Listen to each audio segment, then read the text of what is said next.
प्रभु राम देव भगवान अल्लाह खुदा ईश आदि नाम एक ही शक्ति के हैं। वो कैसा है, कहां है, कैसे मिलता है, किसने देखा है?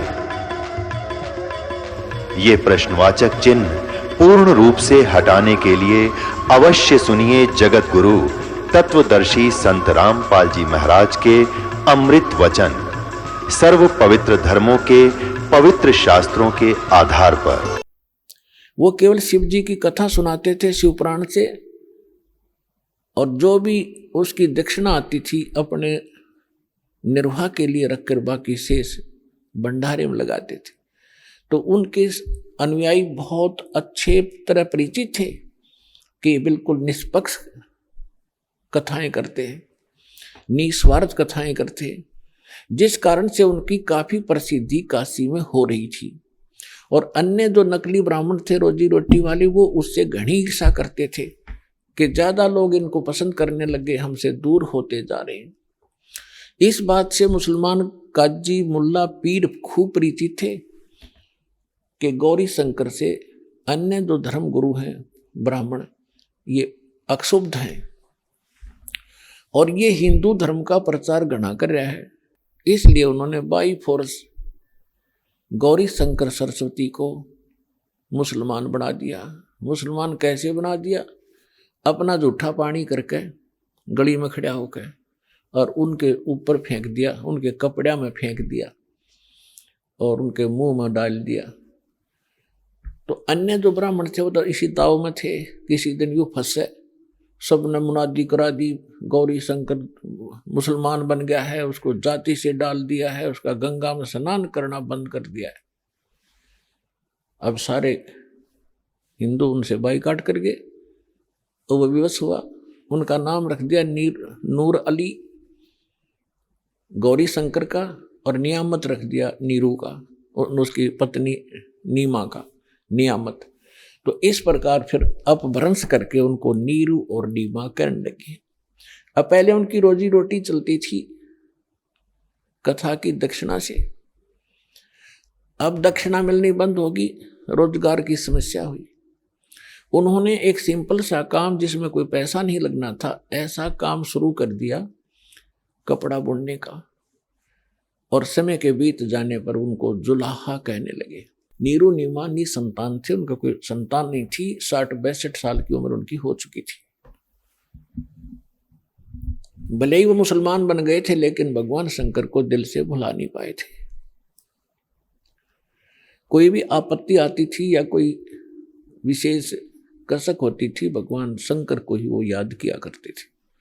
भले ही वो मुसलमान रीति को भी निर्वाह कर रहे थे, उसको भी चल रहे थे। अपने आत्मा उनको संतान नहीं थी। अब जो उस समय एक ऐसी धारणा समाज में फैला रखी थी नकली ब्राह्मण गुरुओं ने कि जिसके संतान नहीं वो सबसे निकम्मी आत्मा है, उसकी सुबह सुबह दर्शन भी नहीं होने चाहिए। तो जिस कारण से जिनके संतान नहीं होती थी वो खूब समझते थे कि सामने वाला बाइकाट कर गया, गली बदल गया, रास्ता चेंज कर गया, मुझे देखकर वो बहुत कुड़ कर अपना जीवन व्यतीत किया करते थे। यानी संसार की परंपरा से उस व्यक्ति को जिसके संतान नहीं है वह सबसे मनहूस माना जाता था, और भगवान के अध्यात्म ज्ञान के आधार से वो परिवार, वो दंपति, वो पति पत्नी एक नंबर के हंस और पुण्यात्मा होते हैं। पुण्यात्मा का मतलब है कि उनका फाइनल मैच होता है जब सतगुरु मिल जाता है। वो उनका कहीं किसी से अब लेन देन नहीं रहा, ना पुत्र का ना पुत्री का संस्कार शेष है। और यदि उनको सतगुरु मिल जाए, भक्ति ठीक कर लें, उनका बेड़ा पार तुरंत हो जाए उसी जीवन में। अब ये ना समझना कि जिनका संतान है वो पुण्यकर्मी नहीं है, नहीं। जिनको सतगुरु मिल गए, जिनको सतगुरु मिल गए मनुष्य जीवन में, दोनों ही पार हैं, दोनों ही पुण्यकर्मी प्राणी। क्योंकि संतान होती है संस्कार से। जैसे एक समय सुखदेव ऋषि 12 वर्ष के बाद मां के गर्भ से जन्म लिया। 12 वर्ष की आयु पेट में हो गई थी उसकी। पुण्यात्मा, ये कुछ आध्यात्मिक ऐसे पॉइंट होते हैं जो वर्तमान के इन वैज्ञानिकों का गला उतरा नहीं, पर लेकिन गले ना उतरे तो बेशक, लेकिन वह बात झूठ नहीं हो सकती। 12 वर्ष की आयु का जब मां के गर्भ से बाहर आया, आते ही उठकर चल पड़ा। व्यास जी का पुत्र था, व्यास जी की पत्नी से उसका जन्म हुआ था। तो व्यास जी इंतजार करते थे, विद्वान पुरुष थे, ये कोई अच्छी आत्मा है जो 12 वर्ष तक माँ के गर्भ में, माँ को मालूम भी नहीं, इतना कोई पीड़ा नहीं हो रही है। इस आशा से उसने कहा कि बेटा बेटा, लेकिन सुखदेव ऋषि ने पीछे मुड़कर नहीं देखा, अपने पिता की शक्ल भी नहीं देखी। चलते चलते कह रहा है कि पिताजी, कि हे ऋषि जी, व्यास जी कह रहे हैं कि पुत्र, मैंने तेरी 12 वर्ष इंतजार करी, मुझे अपना शकलता दिखा दे। एक वह वो पुत्र मोह में घना वश हो रहा था। तो ऋषि जी कहते हैं, चलते चलते सुखदेव कहते हैं कि ऋषि जी, ना जाने कितनी बार तू मेरा बाप हो लिया और ना जाने कितनी बार मैं तेरा बाप हो गया। ये बहुत बूढ़ी बीमारी है, इनका मैं अपना पीछा छुटवाऊंगा और मैं ना देखूं तेरी और कहीं मेरी ममता तेरे में फंस ना जा। यूं कहकर आकाश में उड़ गया, दूसरी जगह जाकर प्रकट हो गया। वहां जाकर अपनी और नालापा काटी। कहने का भाव ये है, फिर सुखदेव ऋषि ने कहा था कि एक लेवा एक देवा दूतम, कोई किसी का पिता नहीं पूतम। ये ऋण संबंध जुड़ा एक ठाठा, अंश में सब 12 बाट। ये तो एक दूसरे का संस्कार है, कोई देने आ रहा है, कोई लेने आ रहा है। जैसे आज हम संस्कार बढ़ा रहे हैं, कोई रिश्वत लेता है, आज वो रिश्वत ले रहा किसी से 1 लाख 1.5 लाख रुपए, अगले जन्म में वो दामाद बनकर लड़की भी ले जाएगा और वो पैसे भी लेगा। बिरान माटी होगी फिर हमारी नो, फिर यह गधा बनकर देना पड़ेगा, किसी की भैंस बनकर देना पड़ेगा, फिर दूध नहीं दे उसके इंजेक्शन लाओगे, दे लट्ठा लठरेंगे। तो अपने इस संस्कार को हम अब खत्म करेंगे।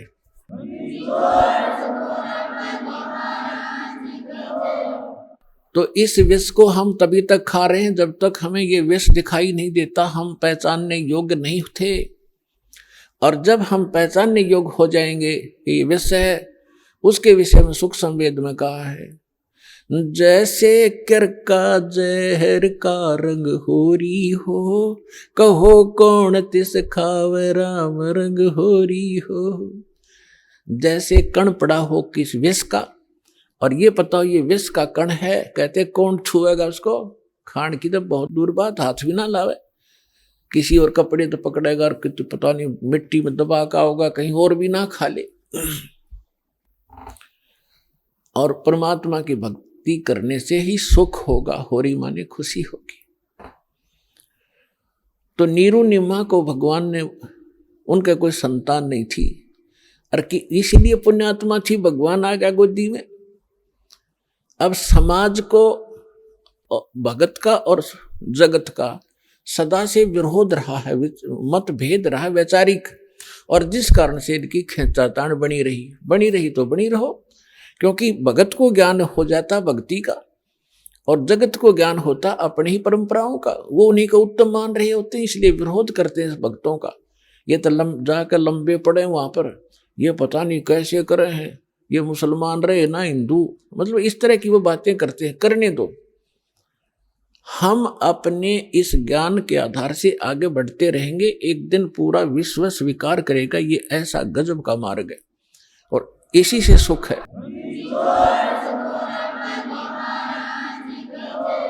पुण्यात्माओं, ये भक्ति युग आ गया। अभी तक हमने बतेरी बकवाद कर ली। एक बार दास गोवा के अंदर गया हुआ था। गोवा एक स्टेट है समुद्र के किनारे, वहां दूसरे देश को हम विकसित देश मानते हैं, इस इंग्लैंड इटली और अमेरिका के, वहां समुद्र के किनारे एक एक लंगोट में स्त्री और पुरुष वहां लेट रेते में, और हम वहां सत्संग किया था हमने गोवा में, और हम चले गए घूमने के लिए। तो उनको देख रहे और वो भी अच्छे ना लगे, पड़े भी वह बेटी के बाप। तो वहां बता रहे थे कि ये क्या कहते हैं, क्यों हो हमें यहाँ आकर शांति मिलती है, और ये बड़े वहां सेठ हैं, बड़ी बड़ी कोठियां, इनकी कार है बड़ी बड़ी। अकलम देखो इनकी, शांति तो उस रेत में, तो कोठी शर में मारोगे जहां अशांति है, क्या करोगे और कट्ठी और कारों की। आग अंगारे इकट्ठे कर रहे हैं और उसको विकास मानते हैं और उसको अपना बड़ी महिमा मानते हैं, और शांति मिल रेत में। तो आज से 50 वर्ष पीछे झांको, आपके दादे परदादे कैसे रहा करते थे, उस रेत में रहा करते थे, झोंपड़ियों में रहा करते थे, और कितना शांत जीवन जीते थे, कितना उनके चेहरे पर शांति और कितनी खुशी रहती थी। अंत में आपने उड़े टेकना पड़ेगा। यूं तो एक बबुड़िया सा उठ रहा थोड़े दिन का, और 2 वर्ष वर्षा ना हो, ये विज्ञान धरी की धराई रह जाएगी। ये कंप्यूटर पड़े पड़े जरेंगे सारे, और ये जहाज इनमें कोई बैठनिया नहीं पाएगा। भगवान को प्रसन्न करना पड़ेगा इस संसार के अंदर, कुछ दिन सुख से जीना चाहते हो, और परमात्मा प्रसन्न हो गए, सारे ठाठ कर दे, समय पर वर्षा होने लग जाएगी, सब दुख दूर हो जाएंगे, प्राकृतिक आपदाएं टल जाएंगी, भक्ति करेंगे। ये भक्ति युग है, और भगत के लिए बकवाद नहीं चलेंगी, बकवाद करके भक्ति नहीं हो सकती। तो इन सब बकवादों को त्यागना होगा और भक्ति की राह पर हमने लगना होगा, तभी हम मोक्ष प्राप्त करेंगे, नहीं तो बहुत बुरा भयंकर समय आ जाएगा आने वाले समय।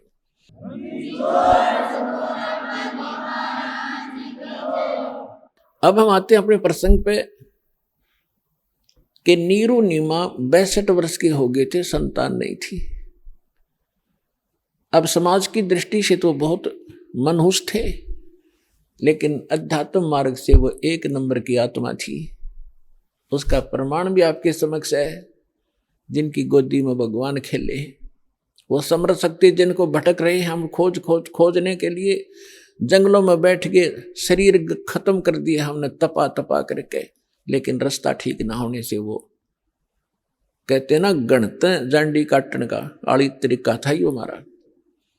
गण से जांडी कटा नहीं करती, वो तो वही आरी चाहिए या तीखी को आड़ी चाहिए जिससे जांडी कटे। तो हम लकड़ी के गणते जांडी काटा थे, यानी वो विधि परमात्मा पाने की ठीक नहीं थी, और उसके लिए हम भटक रहे थे। और वो परमात्मा उनको मिला जिनको संसार मनहूस कहा करता था। अब समय जैसे तैसे वो व्यतीत कर लेते हैं, स्वयं तो जिनका संतान नहीं, लेकिन ये संसारिक व्यक्ति अपनी सोच से जब भी उनसे मिलते हैं कोई ना कोई इंजेक्शन लगा ही देते हैं कि एक संतान तो चाहिए थी, एक बालक तो चाहिए था घर में। तो कुछ भूल पड़े तो वो काल पड़न देता ना, किसी न किसी को भेज के उनके इंजेक्शन लगा दे। उस दिन भी, उससे पहले दिन उस नीमा का कोई रिलेटिव, कोई बहन आई थी, और उसने भी सारी रात यह चर्चा रखी, ये भगवान देखिए बलका बिना तो घर सुनना सुनना लग गए है, बच्चों बिना बता के जीवन है। अब उस माई का फिर वो इंजेक्शन लाएगी, वह तो चली गई, सारी रात रोई। सुबह वो क्या करते थे, नीरू और नीमा का गंगा में स्नान कराना बंद कर दिया था, क्योंकि मुसलमानों को हिंदू गंगा में, गंगा घाट पर पड़ने नहीं देते थे। तो वो वहां स्नान ना करके लहर तारा तालाब में उसी गंगा के जल में प्रतिदिन स्नान करने जाया करते थे। उस दिन भी वो जा रहे थे। नीमा रो रही थी क्योंकि इंजेक्शन ताजे ताजे लगे थे, और रो रही बुरी तरह आंसू डाल रही थी कि हे भगवान शंकर, आपके घर में क्या बच्चों की कमी होगी भगवान, अपनी दासी को एक खिलौना दे देते, जग में मेरा भी गुजारा हो जाता, मुंह ऊपर न उठा कर मैं भी चल सकती। यूं कह के बहुत बुरी तरह रो रही थी। नीरू ने कहा, नीमा यदि हमारे भाग्य में होता तो भगवान पहले ही दे देता, आप रो मत, रो रो के आंखें और खराब कर लेगी, बुढ़ापे में कोई हाथ पकड़ने वाला नहीं है, और आंखें तेरी रो रो कर नष्ट हो जाएंगी, तो मेरी बात मान, तो रो मत, सब्र कर। तो जैसे तैसे वो अपने बतलाते हुए नहर तारा तालाब पर पहुंच गए। अष्टानंद वहां से जा चुका था। पहले नीमा ने स्नान किया, स्नान करके उस तालाब से बाहर आ गई। फिर नीरू स्नान करने के लिए प्रवेश किया नीरू ने। अब नीमा ने फिर जो वस्त्र बांध कर वो स्नान क्रिया किया था उसको धोने के लिए पुनः किनारे पर गई। पति नहा रहा था से जून का महीना, गर्मी का मौसम था। तो नीमा ने क्या देखा कि एक कमल के फूल पर कोई वस्तु हिल रही है, पैर हिला रही। परमात्मा बालक शिशु रूप धारण करके और कमल के फूल पर विराजमान हुए और एक पैर को हिला रहे थे, एक पैर को हाथ में पकड़े हुए थे। नीमा ने सोचा, आइडिया सा लगाया कि कहीं सर्प ना हो। फिर ध्यान से देखा कि सर्प नहीं, ये तो बालक है। उसने अपने पति से कहा कि देखना जी, कमल के फूल पर बालक है, इसको उठाना जरा। अब नीरू नहा रहा था और उसने सोचा कि यह मेंटल होली, इसका मानसिक संतुलन बिगड़ गया इन बालकों की चिंता कर करके। अब इसने इसको जल में भी बालक दिखाई देने लगे। नाता नाता कहता है कि नीमा कुछ सब्र कर, कुछ संतोष कर, विश्वास कर भगवान पर। ये क्या रट लगा रखी है तेने बालक बालक वाली? तुझे अब जल में भी बच्चे दिखाई देने लगे, तू मान जा मेरी बात। नीमा फिर कहते देखो जी, मैं सच कह रही हूं।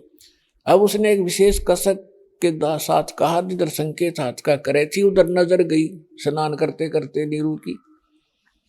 उसे उसके थोड़ी दूरी पर था, उसने देखा सचमुच तो बालक है। फूल, कमल के फूल समेत तोड़कर अपनी पत्नी को थमा दिया।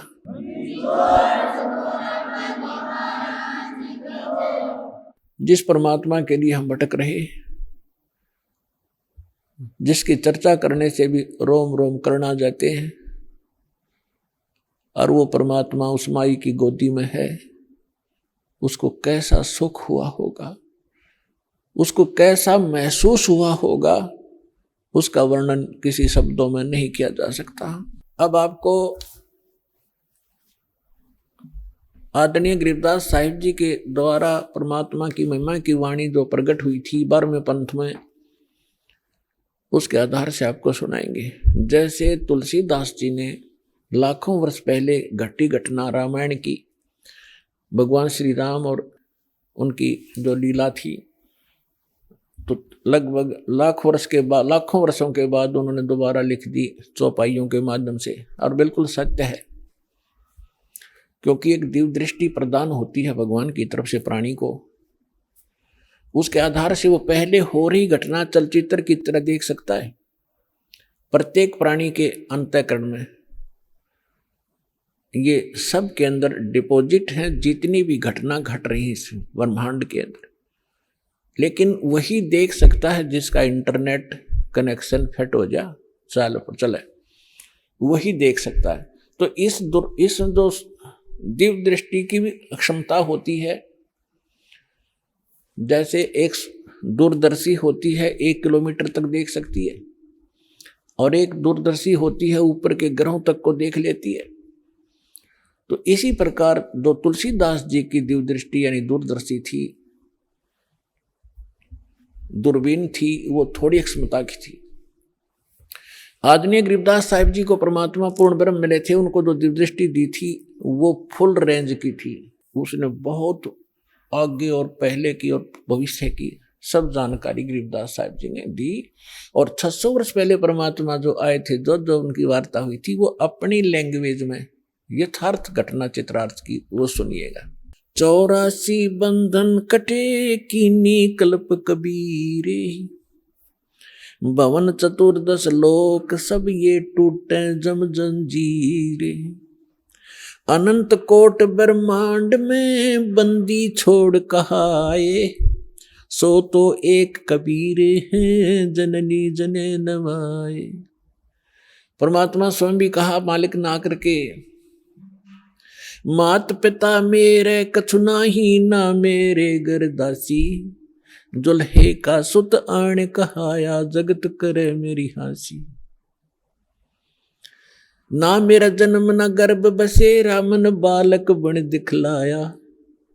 काशी नगर जल कमल के ऊपर, तहां जुलाहे न पाया।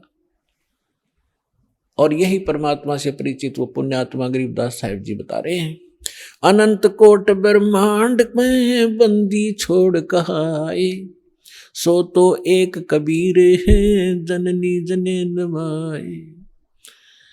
गरीबदास जी कहते हैं ये बंदी छोड़ है।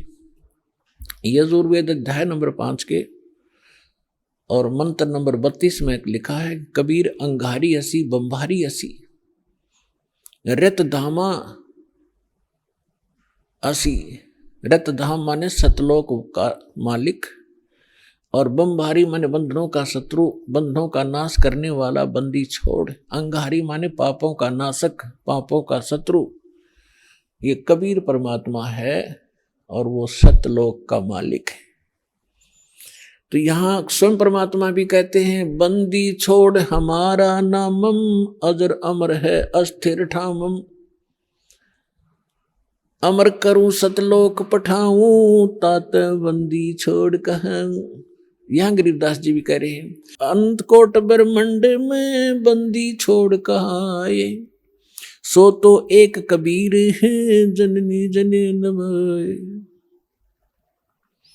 शब्द स्वरूपी साहेब धनी, शब्द से अंद सब माही, बाहर भीतर रम रहा जहां तहां सब ठाई।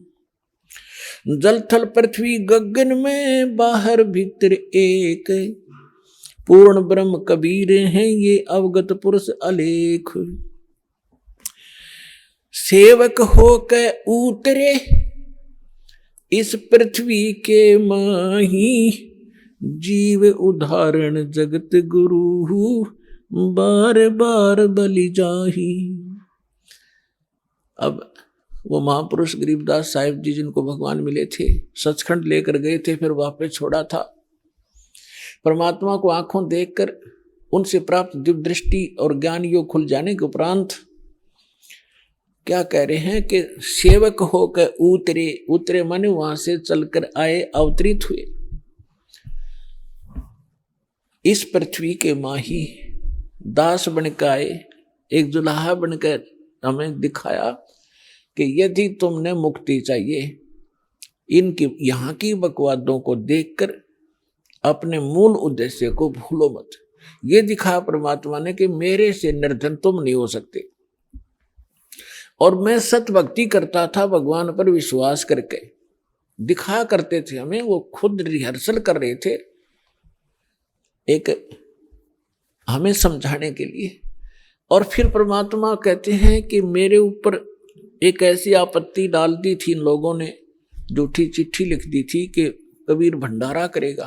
18 लाख व्यक्ति आगे थे, ये साधु संत, और परमात्मा ने 18 लाख व्यक्तियों को, एक झोपड़ी में बैठे व्यक्ति, जनता की नजर में वो व्यक्ति थे, धानक और गरीब दुल्हा शूद्र थे। और अब पता चला, क्या चला, वो तो मालिक थे, लाल थे, पूरी सृष्टि के पालनहार थे। 18 लाख व्यक्तियों को 3 दिन तक मोहन भोजन खिला दिए, 36 व्यंजन खिलाए, लाडू, कचौड़ी, सेब, संतरे, काजू, किशमिश, जो भी जिसने जो खाद्य पदार्थ थी, और दही बड़े। 18 लाख व्यक्तियों को 3 दिन भोजन कराना, कलजा फट जा, राजा हिल जा देश का। और एक झोपड़ी में बैठा गरीब व्यक्ति और इतना भोजन करा रहा, साथ में फिर दोहर दे रहा प्रत्येक खाने के उपरांत, जैसा कि चिट्ठी में उन दुष्टों ने लिख दिया था वो भी पालन कर रहे हैं। और साथ में एक असरफी सोने की, स्वर्ण की मोहर दे रहे हैं, जो 10 ग्राम सोना, और वो भी दे रहे थे। तो परमात्मा यही सिद्ध करना चाहते थे कि तुम यहां भक्ति करो केवल,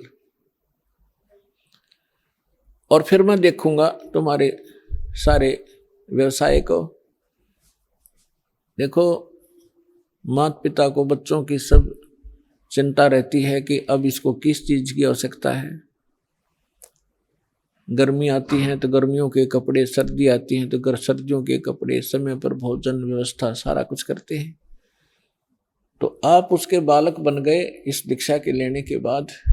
आपका पुनर्जन्म हुआ है इसी जीवन में, जिस दिन सतगुरु भेंटिया ता दिन लेखे जान, बाकी समय गंवा दिया बिना गुरु के ज्ञान।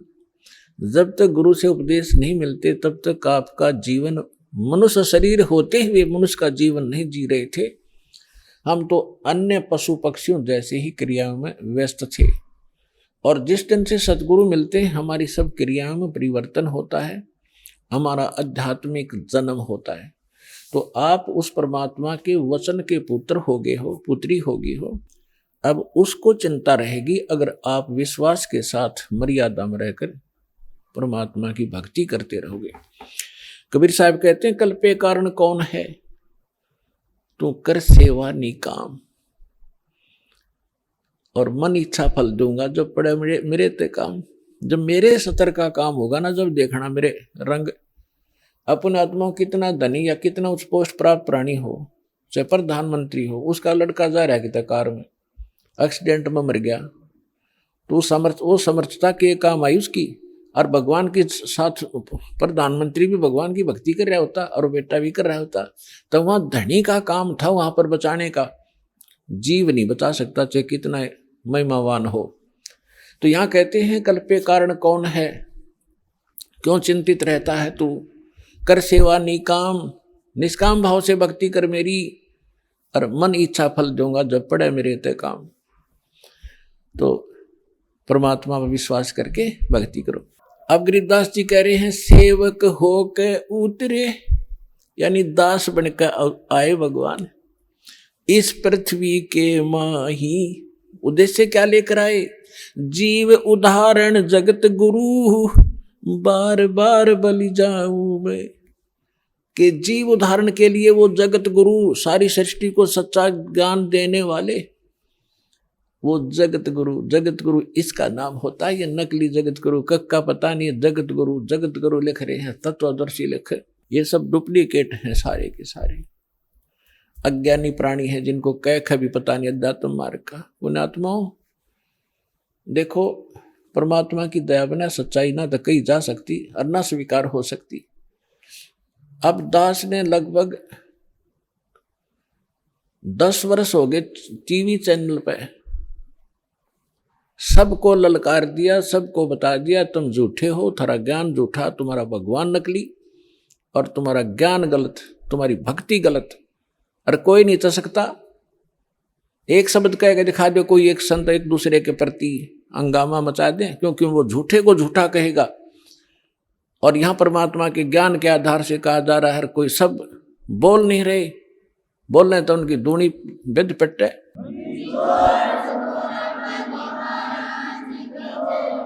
तो ये परमात्मा की दया है बच्चों, आप तक यो ज्ञान पहुंच पाया। ये दास जाने या भगवान जाने या मेरे साथ उस समय से लग रहे ये आपके भाई बहन, इस संघर्ष से वो परिचित हैं, कैसे संघर्ष करके आप तक इस सत्र में पहुंचे। जेल तक भेज दिया झूठे केस बना के नकली लोगों ने। लेकिन परमात्मा कहते हैं जिसके साथ भगवान होता है, और सत्य को कुछ दिन दबाया जा सकता है, मिटाया नहीं जा सकता। आज देख रहे हो पूरा विश्व समझ गया कि सच्चाई क्या थी और किस प्रकार से आप तक ये ज्ञान पहुंचा पाए हैं। कोई टीवी चैनल वाला चलाने को तैयार नहीं, क्यों सारे नकली बैठे, उनको पैसे चाहिए। एक ये साधना वाले पे पता नहीं परमात्मा ये कौन से जन्म का पुण्यकर्मी था, इसने ही मच्छी करी और दया हुई दाता की, आप तक जो ज्ञान पहुंच पाया। और अब इसको संभाल के रखना अब कर्तव्य है आपका, प्रत्येक भाई बहन का। सभी विश्व के आप प्राणी आपके भाई बहन हैं, सतलोक के रहने वाले हैं, असंख्य जन्म या धक्के खाते भटकते हो गए हैं, या ना सुखी हो सकते ना सुखी कभी हुए हैं। सबको बता दो, डंडोरा पीट दो कि मोक्ष होगा तो सतलोक आश्रम बरवाला जिला हिसार हरियाणा में है, नाम लो और अपना कल्याण कराओ।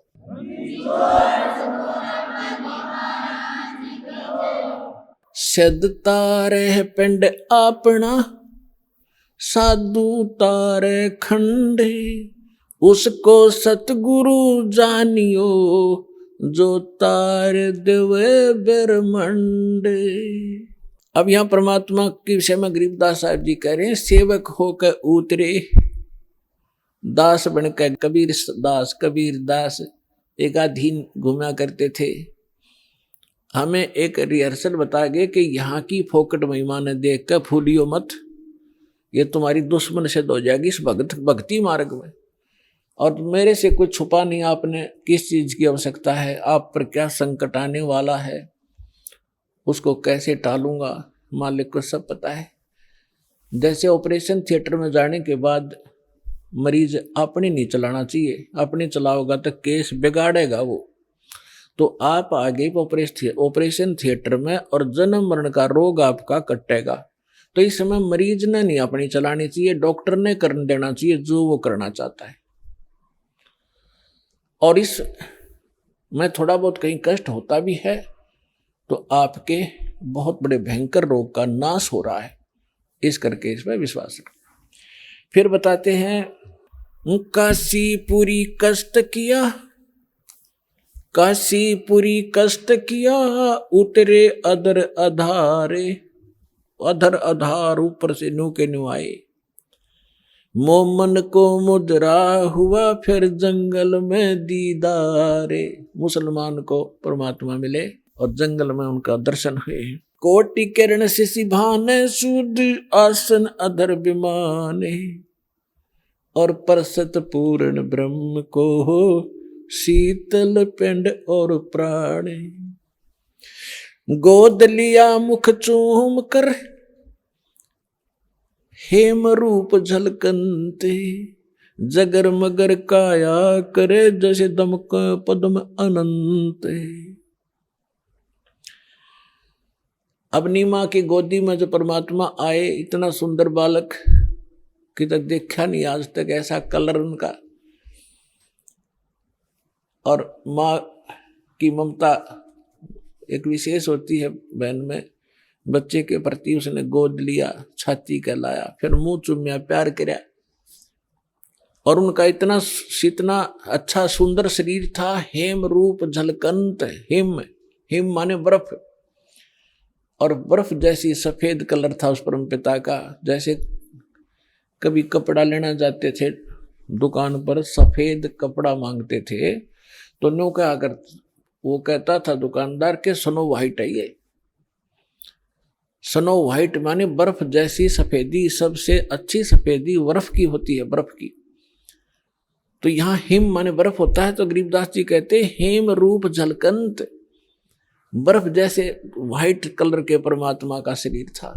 गोद लिया मुख चूम कर हेम रूप झलकंत, जगर मगर काया कर जैसे दमक पद्म अनंत।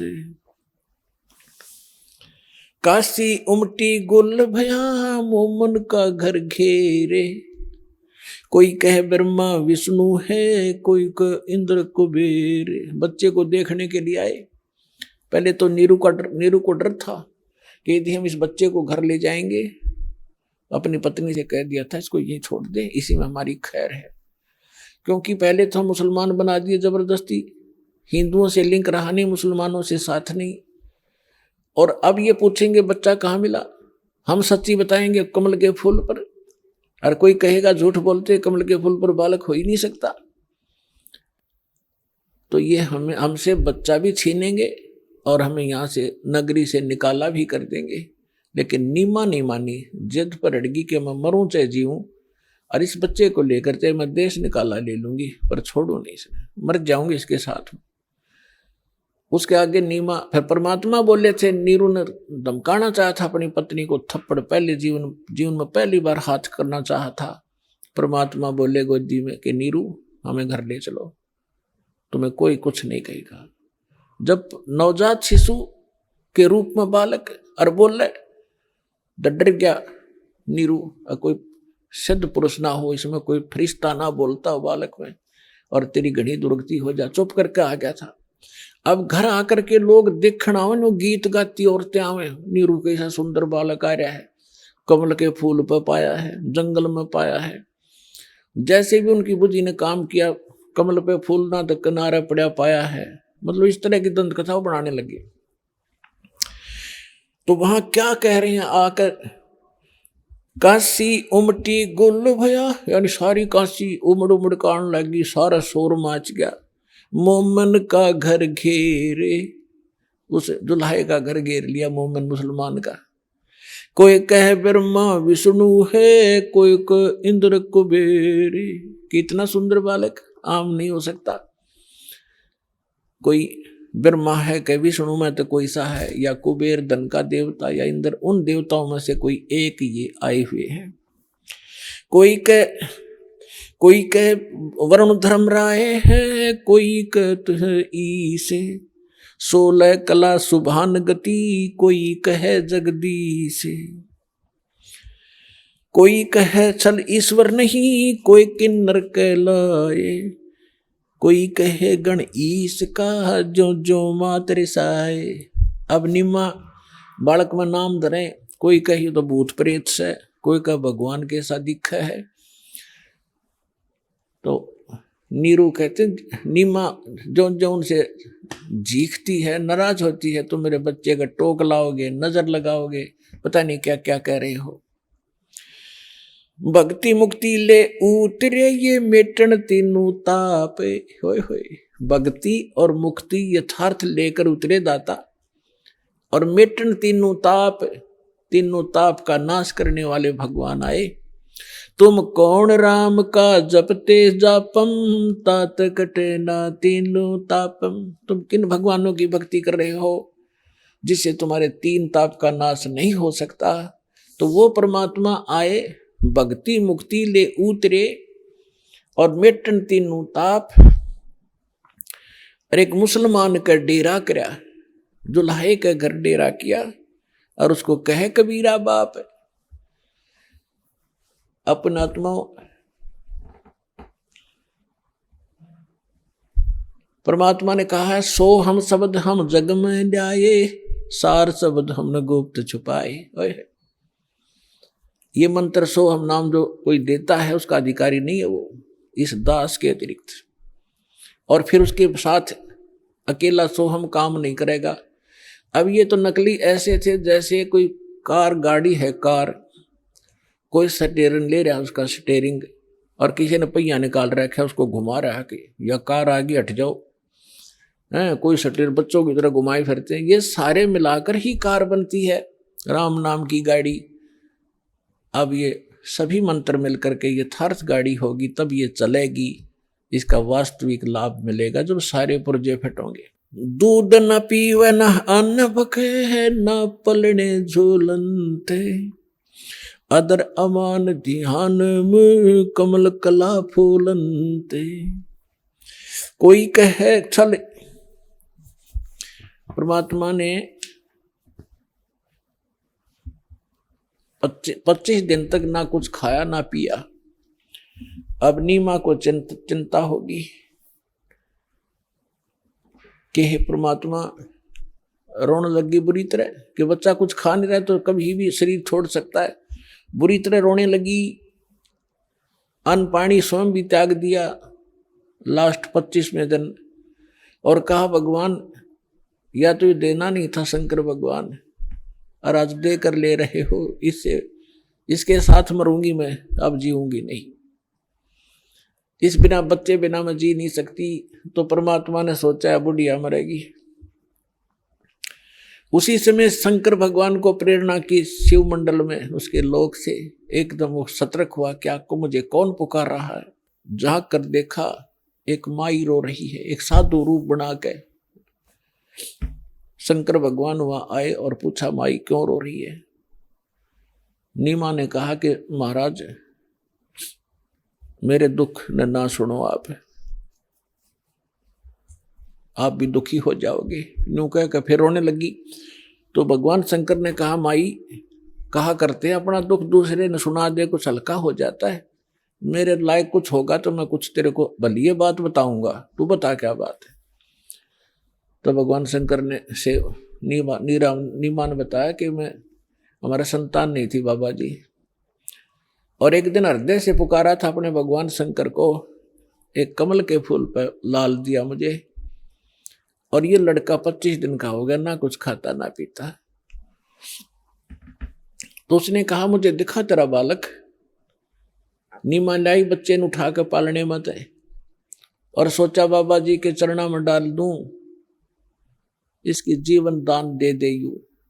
जो ही चरणों में रखना चाहा, बच्चा न्यू का न्यू उठ गया ऊपर, और भगवान शंकर के सिर के सतर में हवा में डट गए बच्चे परमात्मा। अब वह नीमा नो सोच रही थी कि इस बाबा जी में करामात है या मेरा बेटा उड़ा दिया हवा में। परमात्मा गरीबदास कहते हैं धनी का पे खना पे, जगत का पे खना पेखा, धनी का नाम ना लेखा। जो सब कुछ करने वाला उसका जिक्र भी नहीं तुम्हारे पास, फलाने ने कर दिया, धकड़े ने कर दिया, ऐसे तुम अटपट कर रहे थे। अब भगवान शंकर ने सोचा ये कोई सिद्ध पुरुष है, कोई सिद्धि युक्त है। उन्होंने ऐसे हाथ किया गोदी में लेने के लिए, परमात्मा उनकी गोदी में आ गए और आपस में दोनों की 7 बार चर्चा हुई। अर्निमा खड़ी खड़ी देख रही है कि 25 दिन का बालक बोल रहा है। वो तो बोलता पहले भी लिया था, लेकिन वो भूल पड़ जाती है हमारे।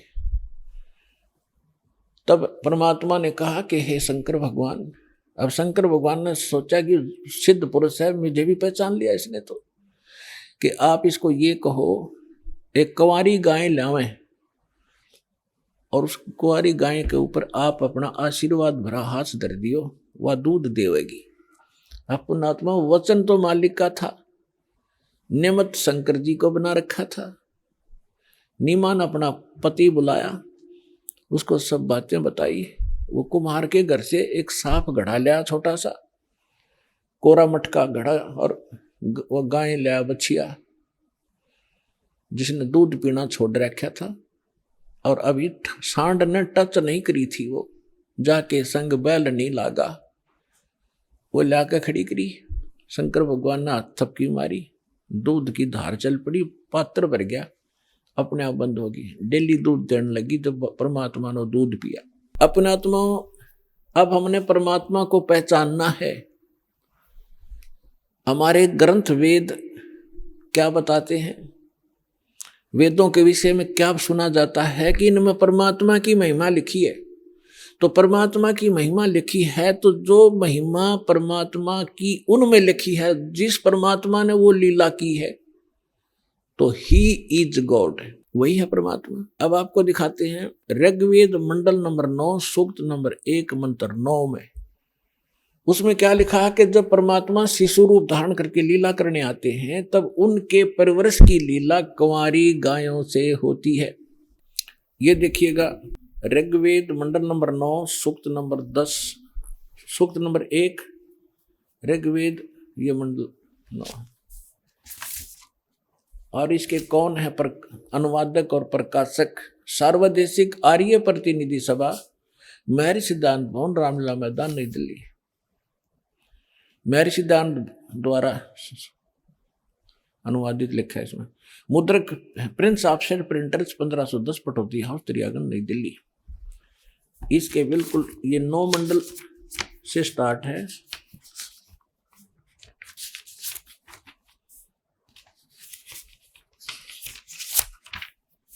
ये देखिएगा ऋग्वेद मंडल नंबर 9 और सूक्त नंबर 1 और मंत्र नंबर 9। ये मंत्र नंबर 9 है। इसकी संस्कृत है अभी इमम अधन्या उत्सनितम शृणंती धेनव। धेनो माने गाय, शिशु माने शिशु रूप में प्रगट परमात्मा, सोमम सोम माने अमर परमात्मा, इंद्राय पात्वे। इसका अर्थ इन्होंने किया है उस सोम माने अमर परमात्मा को इन्होंने सोम मान लिख दिया, सोम स्वभाव वाले पुरुष को। हर देखो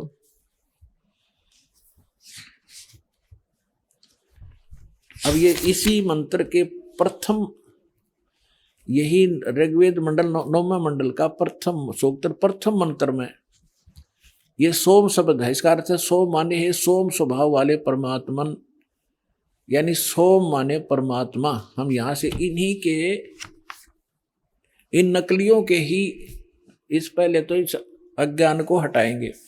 अब देखो उस सोम मान, अब ऋग्वेद मंडल नंबर 9 सूक्त 1 मंत्र हम 9वां आगे, उस सोम माने अमर परमात्मा को, पुरुष माने भी परमात्मा होता, उस अमर परमात्मा को जो शिशु रूप में प्रकट होता है, शिशुम कुमार अवस्था में ही अभी अधन्या, अभी माने सब प्रकार से, अधन्या माने बिना दनाई, अहिंसन यानी धेनो माने गौवें तृप्त करती हैं। ओए होए, हमने इनसे इतना ही लेना है। जैसे हमारे यहाँ हरियाणा में एक, क्योंकि हमारी लैंग्वेज इन्हीं भाषाओं से बिगड़ कर क्षेत्रीय भाषा बनी है। जैसे हम हरियाणा के अंदर खूड कहते हैं, जो हल से रेखा खींची जाती है, तो संस्कृत में खूड ही शब्द है। और यहाँ अधन्या माने बिना धनाई, हम उस गाय को जो नए दूध नहीं हुई हो उसको अधन्या का, बिना धनाई का करते, क्या बिना धनाई है। जिसके संग बैल नहीं लागा उसको कंवारी कहते हैं। अभी अधन्या यानी पूर्ण रूप से बिना धनाई यानी कति कंवारी। जब वो अमर परमात्मा शिशु रूप धारण करके लीला करने आता है, तब उसके बाल परवरिश की लीला कंवारी गायों से होती है। ये क्या कौन कहता है? हमारे वेद कहते हैं। और वेद में परमात्मा ने 600 वर्ष पहले कहा था कि वेद मेरा भेद है, मैं ना वेदन के माही, और जौन वेद से मैं मिला, मैं वो वेद जानते ना ही कि वेद मेरी महिमा का गुणगान कर रहे हैं। और लेकिन इन वेदों में वर्णित विधि से मेरी प्राप्ति नहीं हो सकती। और जिस वेद से जो परमात्मा स्वयं आकर ज्ञान बताते हैं मैं मिलूं, वो वेद जानते ना ही, वो साधन वो मंत्र इन वेदों में नहीं है, लेकिन वेद मेरी ही महिमा का गुणगान कर रहे। तो ये स्पष्ट हो गया कि परमात्मा जब शिशु रूप धारण करके लीला करने आते हैं, उनकी बालकपन में जो परवरिश की लीला कंवारी गायों से होती है।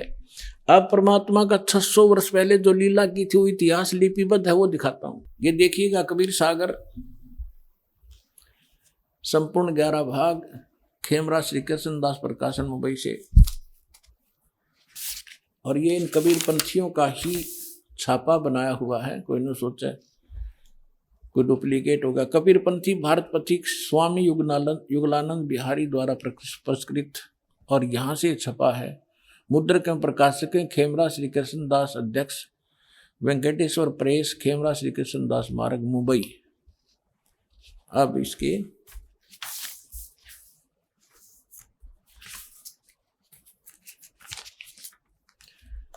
अब ये है कि ज्ञान सागर खंड है, ज्ञान सागर 74 पृष्ठ पे। अब कहते हैं, सुन जुल्हा मन भयो आनंदा, जैसे जमी चकोर पाया निशी चंदा। जुल्हे को जब ये पता चला कि ये परमात्मा हमारे लिए आए हैं, यानी जुल्हा बच्चे को पाकर जुल्हा बड़ा खुश हुआ। ले सुत चलो हर्ष मन कीना, ता तो पुन अस बोल ही लीना। सुत काशी को ले चले, लोग देखण ते आव, अन्न पानी भक्षय नहीं, खावे नहीं, जुल्हा शोक जनावे।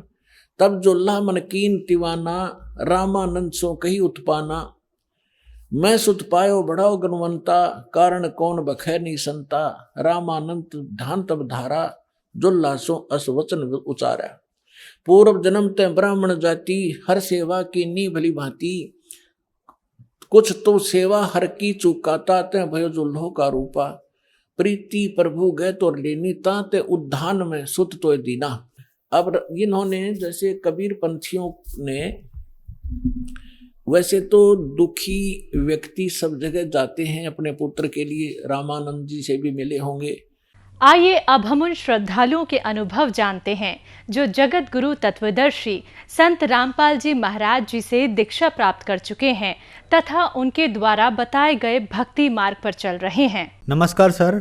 नमस्कार सर। सर क्या नाम है आपका? सर मेरा नाम राहुल मणि है जी। राहुल जी आप कहाँ से हैं? सर मैं जिला सहारनपुर से बिलोंग करता हूँ जी, और सहारनपुर का निवासी हूँ जी, मूल निवासी सहारनपुर का हूँ जी। राहुल जी, संत रामपाल जी महाराज से नाम दीक्षा आपने कब ली? 2 तारीख 6 महीना 2014 में ली है जी, संत रामपाल जी महाराज जी से उपदेश जी।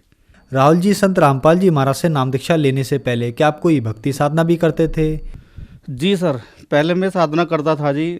हमारी जो परिवार के जो हमारे जो सगे बाबा जी हैं, सेवाराम जी गुरु जी के नाम से उनको जानते हैं जी गांव वाले, तो उनके द्वारा बताई हुई कबीर साहिब की हम साधना करते थे जी। और फिर वो थोड़ा सा रविदास के बारे में भी हमें साधना बताते थे, तो उन साधनाओं से मतलब हमें संतुष्टि नहीं हो पाई जी। फिर मैं निरंकारी मिशन में गया जी। निरंकारी मिशन में थोड़ा सा देखा मैंने, 2 साल रह गए, वहाँ पर भी मुझे कोई संतुष्टि नहीं हुई जी, क्योंकि ये आत्मा परमात्मा को हर समय खोजने में लगी रहती है जी। तो उसके बाद जी फिर मैं हनुमान जी की साधना करी है जी, और हनुमान जी की साधना मैंने 6-7 साल लगातार करी है जी, और बड़े तन मन धन से साधना करी है जी हनुमान जी की। सर जी, जब मैं बालाजी की साधना किया करता था तो सहारनपुर से मैं बाइक से कई बार बालाजी के दर्शन करने के लिए राजस्थान तक गया हूँ, और उन्होंने मुझे कई बार दर्शन भी दिए हैं। जैसे कि गांव के अंदर एक बाढ़ जैसा माहौल हो जाता है, बरसात के समय बाढ़ जब आती है, फ्लड जब आता है, तो ऐसा फ्लड हमारे गांव में आया करता था, और उस फ्लड में सारे गांव वाले डूबने लगते थे। तो उस फ्लड के अंदर बालाजी खुद मुझे बचाने के लिए आते थे। उसमें जो उनकी जो बॉडी थी, जो उनका रूप था, यानी कि जो उनकी टांगें थी, वो तो हनुमान जी की थी, थोड़ी मोटी मोटी सी। बाकी जो ऊपर का जो शरीर था, वो कुर्ता धोती वाला मुझे बचपन में दिखाई दिया करता था। सफ़ेद बाल मुझे नज़र आते थे, लेकिन मैं ये समझ नहीं पाया था कि ये हो रहा क्या। या तो बालाजी ने दर्शन देने चाहिए, या फिर ये तो कोई और चीज़ है, या कोई और शक्ति है। तो ये भी चीज़ मैं समझ नहीं पाया हूँ जी, बिल्कुल जी। तो हनुमान जी की साधना करते करते कई साल तक हुए, तो हमें किसी भी तरह का कोई लाभ नहीं मिला जी। सर, फिर आप संत रामपाल जी महाराज की शरण में कैसे आए? सर, मैं संत रामपाल जी महाराज जी के शरण में इस प्रकार आया कि मैं सहारनपुर में रेंट के मकान में रहा करता था। तो हमारे पड़ोसी है एक अरुण भगत जी। मैंने बोल दिया कि चलो भाई ठीक है अरुण भगत जी, मैं आपके साथ चल पड़ता हूँ और देख लेते हैं चल के। अगर मुझे अच्छा लगेगा तो मैं उपदेश ले लूँगा, नहीं लगा तो मैं वापस आ जाऊँगा, कोई दिक्कत नहीं। तो जी वहाँ पर मैं आश्रम के अंदर गया, मुझे बिल्कुल सब कुछ अच्छा लगा जी, और मैंने सबसे पहले मैंने उपदेश ही लिया जी। बाद में फिर संत रामपाल महाराज जी के दर्शन हुए जी। फिर हम इस प्रकार हमने उपदेश लिया जी, और हम फिर घर पर आए जी। सर, संत रामपाल जी महाराज से नाम दीक्षा लेने के बाद आपको क्या लाभ प्राप्त हुए?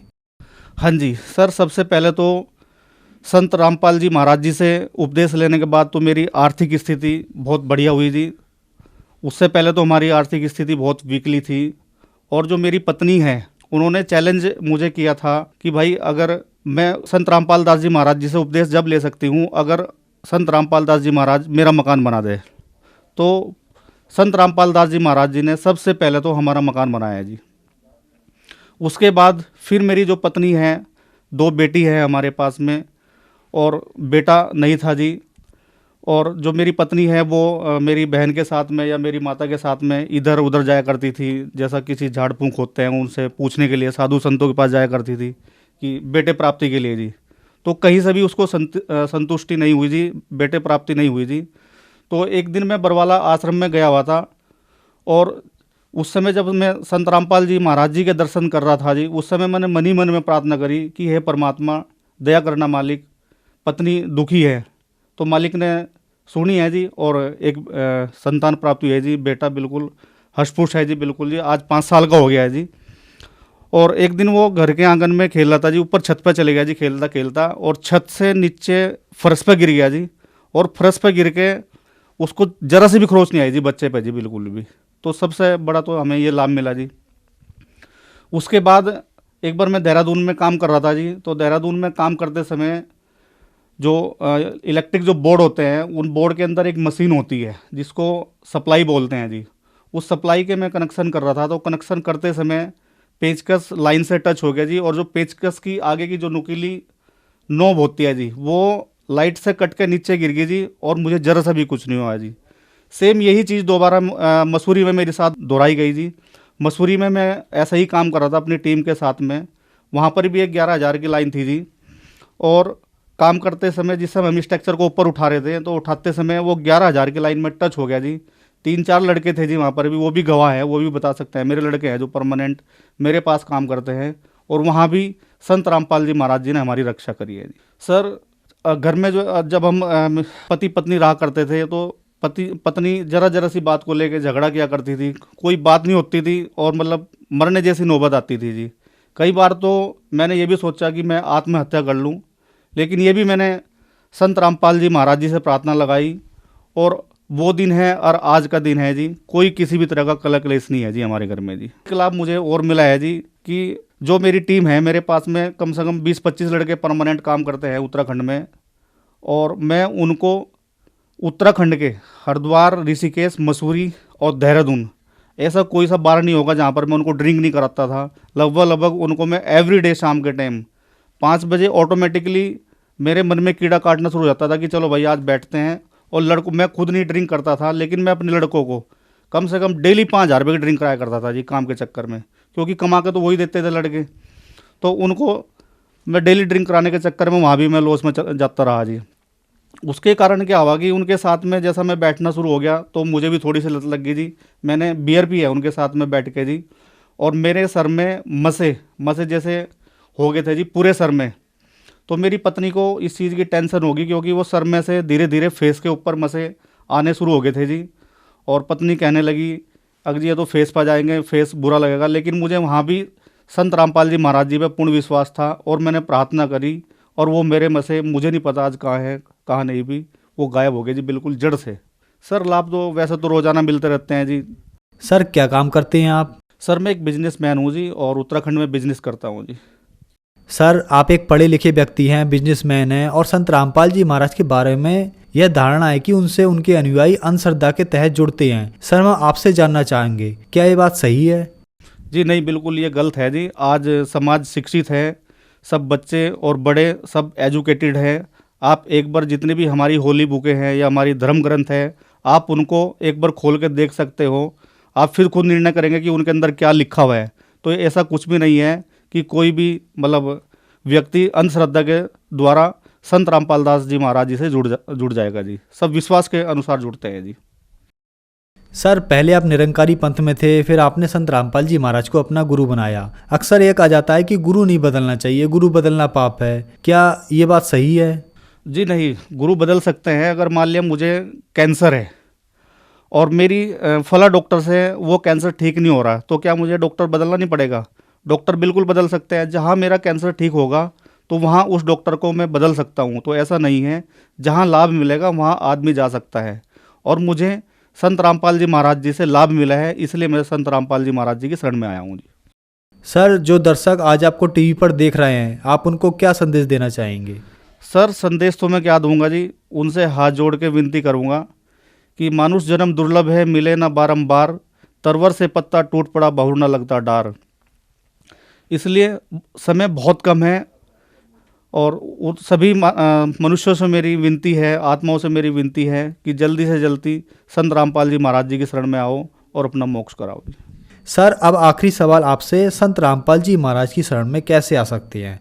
सर कई राष्ट्रीय चैनलों पे सत्संग आते हैं संत रामपाल जी महाराज जी के, तो उन चैनल के नीचे पट्टी चलती है जी, और उस पट्टी पर आश्रम के नंबर आते हैं जी। उन नंबरों के ऊपर आप फ़ोन करके मालूम कर सकते हैं और संत रामपाल जी महाराज जी से जुड़ सकते हैं जी। धन्यवाद सर। सत साहिब जी।